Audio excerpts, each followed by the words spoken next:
On our planet, there seems to be an infinite number of beautiful places one can visit, with an equal number of spectacular things to admire. It requires nothing more than a curiosity to observe what is all around you. The miracle of nature manifests in countless ways, from breathtaking vistas to the simple movements of a common heifer. The purpose of this program is to present you with the extraordinary diversity of our miraculous blue planet so that you can discover these things for yourself.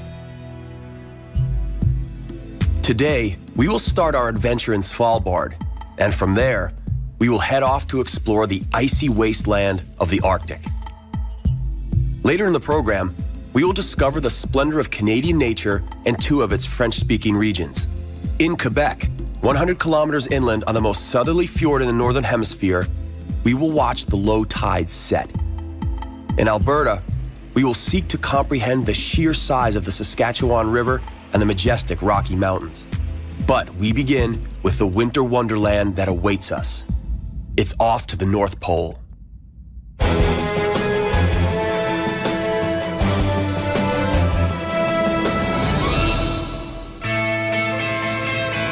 Welcome to a very icy expedition. We have in store for you a truly unspoiled part of our planet. Today's pilgrimage will take us all the way to the North Pole. Even the geographically challenged among us are most likely aware of the location of the North Pole.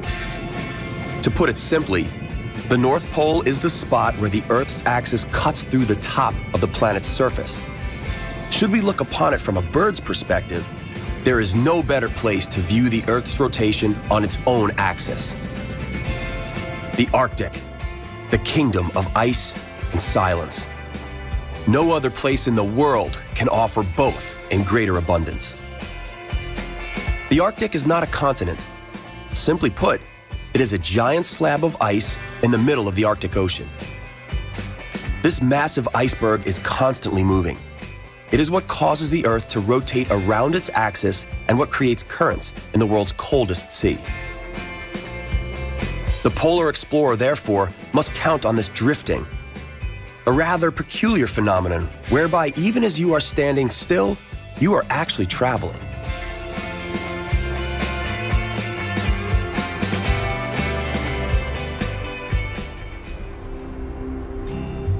Most of the adventurers who decide to take on the North Pole do so by starting off from the Norwegian islands of Svalbard. Maps devoted to the region outside the polar circle have identified all settlements where at least 2 hunters dwell. The maps even name a capital for Svalbard. Longyearbyen has some 1,200 inhabitants. This population represents the vast majority that live on all the Svalbard Islands. The town lies on the island of Spitsbergen. It was founded in 1906 by the American John Monroe Longyear, who was the representative of a coal mining company. Today, the silent and snow-covered mining yards are simply a reminder of times long since past. An altogether different sort of a silence can be found in the local church.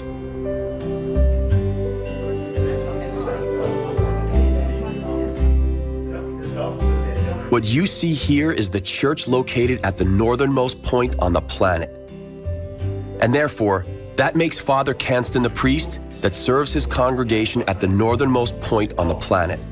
You can attend his service before taking off for the North Pole, and that may just be a very good idea.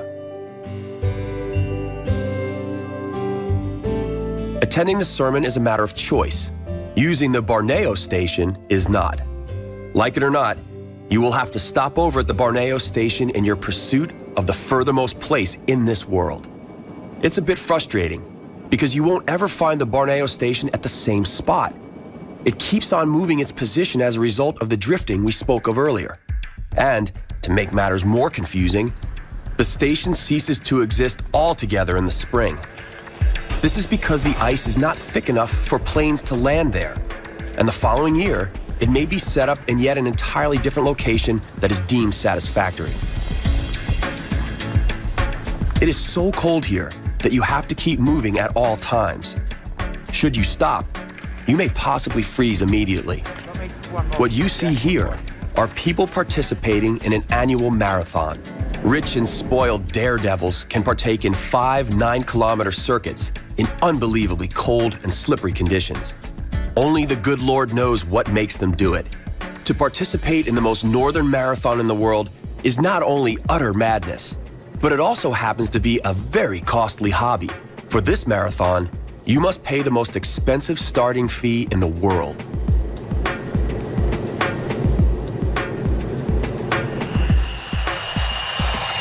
Most visitors prefer the multiple-day martyrdom of traveling over the most northern iceberg with the aim of reaching the 90-degree 0 minutes 0 seconds point, called 00, the North Pole, over the course of this seemingly pointless marathon. It is important to make use of the 6 weeks in March and April when it is possible to reach the North Pole. It's a time when the ice has not yet begun to melt, and when the 24-hour polar day forestalls the unbearable frost of the polar night from invading. Do keep in mind that we are mere spectators of nature's grandiose show. During polar summer, the sun never sets beyond the horizon above the polar circle. The sun resembles a tennis ball flying over the net. It stops suddenly and starts coming back again, disorienting. A magical silence surrounds us in the morning. The shimmering ice and snow all around will leave indelible memories.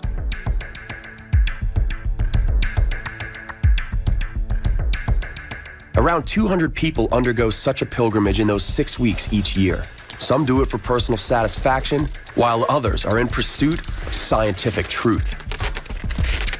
The frequent formation of ice mounds that pile several meters high create considerable obstacles as they make their trek north.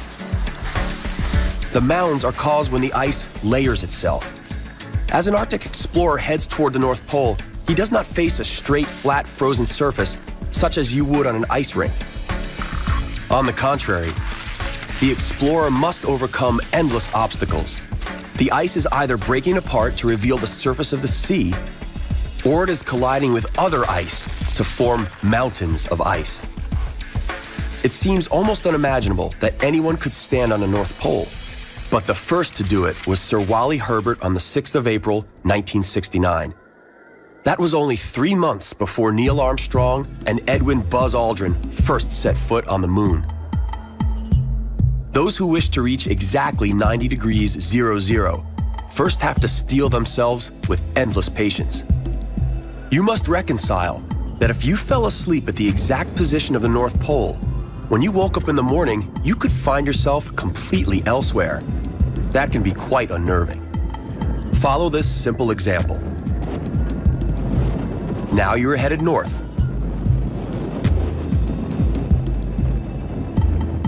And now you're heading south. The Arctic is one of the few places left in the world that absolutely never loses its individual charm. However, the sad fact is, the Arctic is slowly diminishing in volume. Those who argue for the evidence of global warming often point to the Arctic as one of the best examples of the warming trend. The surface volume of the Arctic has shrunk by 46% in the last 20 years. And, according to some scientists, at its present rate of shrinkage, it could cease to exist in as little as 10 years. However, scientists fail to agree on the degree of the human influence on climate change. Some claim it is impossible to ascertain exactly the damage humans have inflicted, while others remain convinced that there is no doubt as to the enormity and irreversibility of the damage caused by humans. Let us hope that the climatic changes we have been experiencing over the last 50 years are temporary and are not as irreversible as some claim. It is very important that the beauty of the Arctic is able to be admired by generations to come. We must do everything to ensure the legacy of the Arctic continues.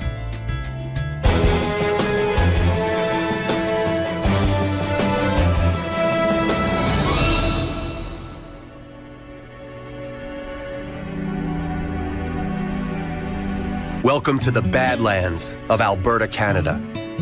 The English term Badlands is a direct translation of the Lakota Indian word Makoshicha. It marks out a territory subject to great erosion. The resulting terrain proved difficult to traverse for Indians and settlers alike.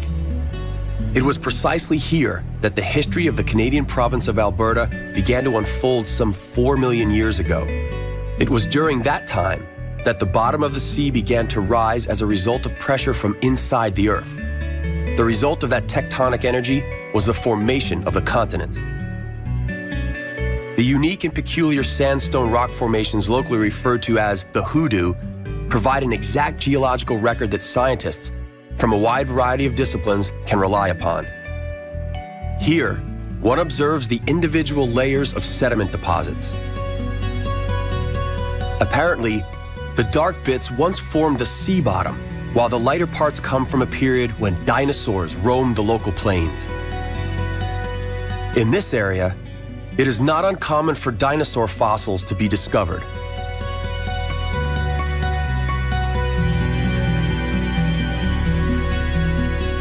It does, however, require patience and knowing where to look. The vicinity of Drumheller is renowned for such findings. Based on the attraction of the fossils, the locals established thriving businesses. It is, however, ironic that in a place known for fossil findings, one cannot purchase a fossil found locally due to the strictly enforced prevailing laws. Any fossil you purchase here will likely have come from the United States or Africa.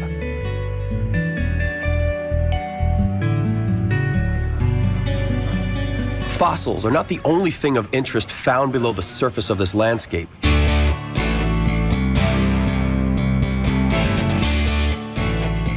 Another kind of treasure, requiring a different kind of digging, also lies underground. Crude oil and natural gas reserves lie just beneath the surface of the entire province. Thousands of borehole pumps create something like a scene from an old science fiction movie. The economic prosperity resulting from the oil and gas production continuously attracts more and more people to this once desolate country. A gold rush with a twist.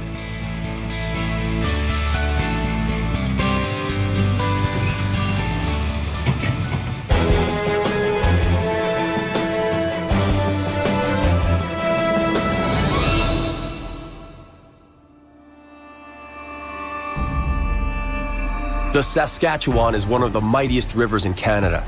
It spans never-ending prairies located over 3 Canadian provinces. But right here, we are positioned at its strongest point. The river has 2 shoulders called the North and South Saskatchewan. Its source originates to the west in the province of Alberta in the Rocky Mountains. Both shoulders join in the neighboring province of the same name, and 2,500 kilometers further east, they flow into the Hudson Bay. Why is Alberta also known as the land of wild roses? Maybe it has something to do with this Rocky Mountain valley filled with roses, whose stems seem to explode with every hue of green color and is overshadowed by 4,000-meter-high mountain peaks. It is truly poetry to the eye.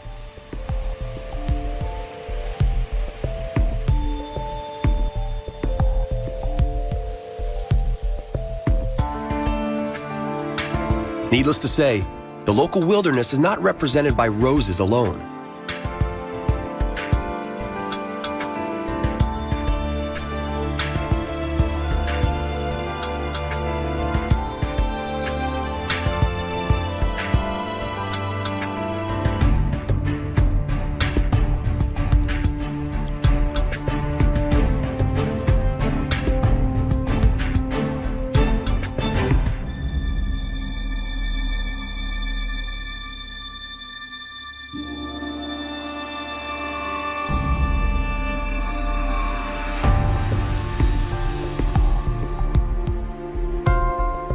Mountain streams relentlessly cut into the rocky base, creating incredible formations, some of which run to depths in the tens of meters.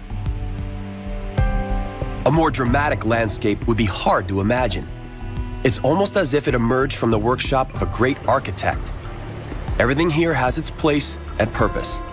A valley yields to a snow-capped peak. A canyon vents into a waterfall.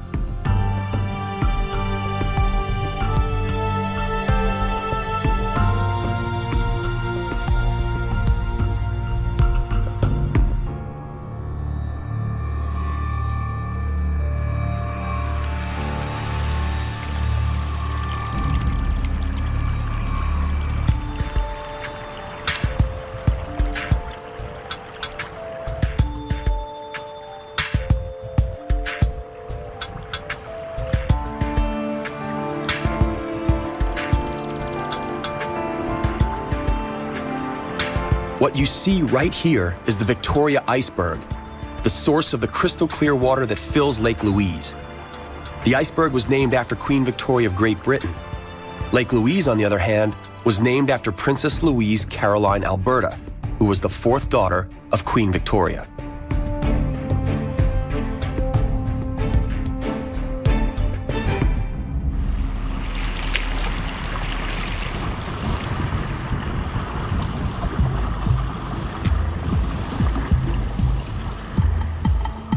It must have been a great pleasure to look after such a stunning territory. The beauty of the local surroundings inspired the Canadians to establish their very first national park here in 1885.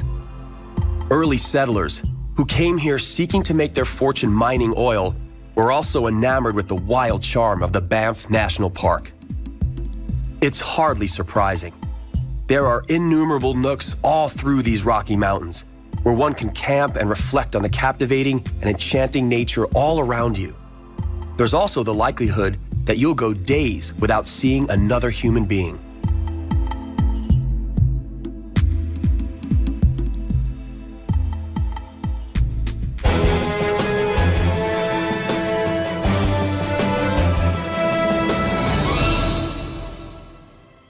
Seemingly endless prairies lie to the east of the mountains.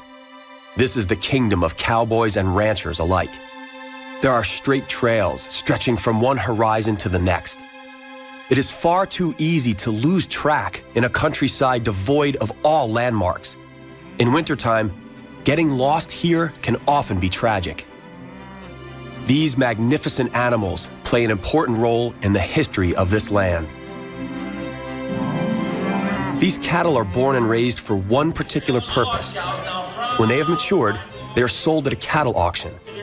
Millions of families throughout Northern America hungrily await the next shipment of the renowned beefsteaks that come from Alberta. There is no time wasted. These guys surely know their stuff.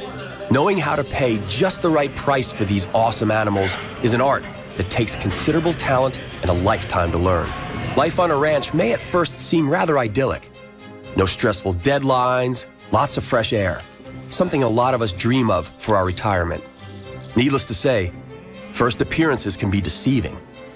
Ranches here are gigantic, often as large as a few townships put together. Cattle remain outside all year round. The cows get stabled only in the case of a grave complication, or if they are with calf during a particularly cruel winter. Danny here is just heading out to check up on one of his herds. Danny's father was a cowboy, and Danny expects that his son will one day become the sixth generation of his clan to be in charge of this ranch. 6 years ago, they celebrated the 100th anniversary of the establishment of this ranch. Unfortunately, as they took over the land, they pushed the original inhabitants of the region, the North American Indians, onto designated reservations. The Alexis First Nations Reservation is now the home of the Nakota Sioux tribe. These people are the descendants of the oldest original inhabitants of the American continent. We are currently watching the preparations for their annual powwow festival. The tribe members and invited guests gather here from the whole of North America. They dwell in tents for the duration of the celebration. In the words of the chieftain, Cam Alexis, the people of his nation gather for the powwow here by the sacred lake so that they can honor the memory of their ancestors through meditation, music, and dance. Their folk costumes are surprisingly colorful, but each tribe has created its own national colors.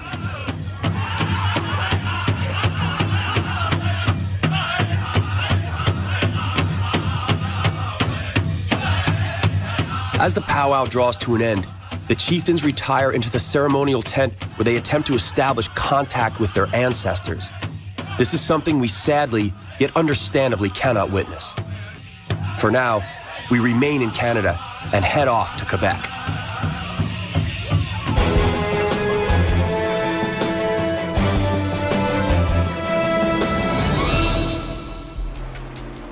If you prefer greenery to the grayness of the big city life, then Quebec is just the place for you. The population density in this province is one of the lowest in the world. Here, Mother Nature rules. The thick, impermeable woods, the abundance of lakes, bogs, and the accompanying insect world are ever present. In fact, Here, the 21st century seems but a supposition. Villages and towns tend to be built on the riverbanks. This village has been built by the river Saguenay, which flows into the Lac Saint-Jean. The bubbling of omnipresent streams, with their irresistible crystal-clear waters, offer wonderful opportunities to enjoy relaxing holidays.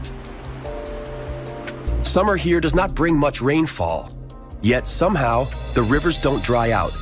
Is it magic? Not exactly, but it is rather magical at that. What you see here isn't a river, it's a fjord. Here you can witness the alternating high and low tide even though we are 100 kilometers inland. Fjord Saguenay is the southernmost fjord on the North Hemisphere. At the end of the last ice age, a glacier carved this fjord out of rock. The Saguenay National Park spreads along its entire length, proof that the people of Quebec truly cherish their nature. Here, the protection of nature is a question of national pride. The first settlers arrived in Quebec literally empty-handed. All they had in their possession were weapons and some agricultural utensils. Their survival required cunning and bravery to somehow tame the wilderness.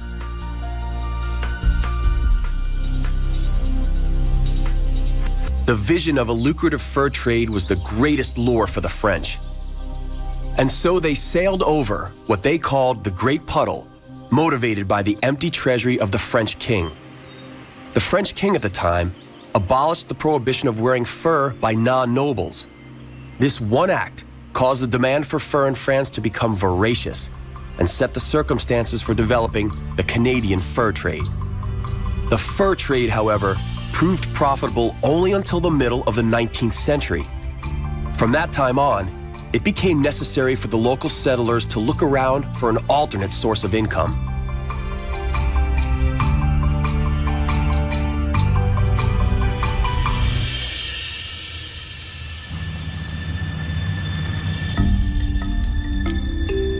Three currents come together in the local waters. One originates from the St. Lawrence River, and another one originates from the Saguenay Fjord. The third one originates from the sea. Such a medley results in a bountiful food supply, ultimately attracting whales from far and near.